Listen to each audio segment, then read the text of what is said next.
আসসালামু আলাইকুম। আশা করি সবাই ভালো আছেন। তো আজকে শুক্রবার ছিল।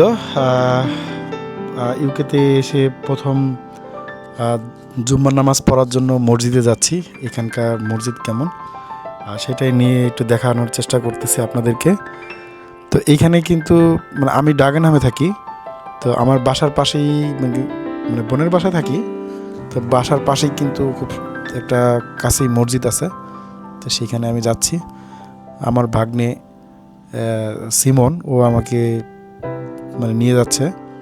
আমি চিনি না। তো মসজিদের কাছাকাছি চলে আসছি, দেখেই বুঝতে পারতেছি।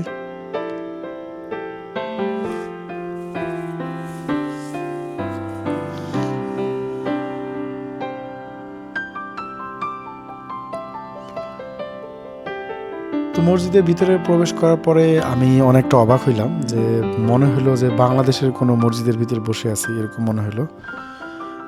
এখানে কিন্তু পর্যাপ্ত মানে মানুষ ছিল।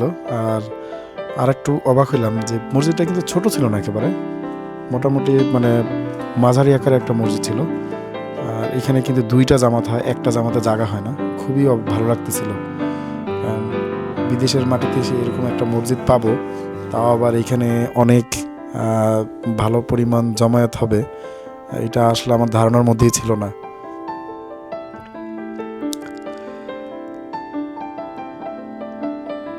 তো নামাজ পড়া আমাদের শেষ হয়ে গেছে। তো নামাজের পরে কিন্তু আমি মসজিদ থেকে বের হয়ে চারিদিকে দেখছিলাম যে কি অবস্থা।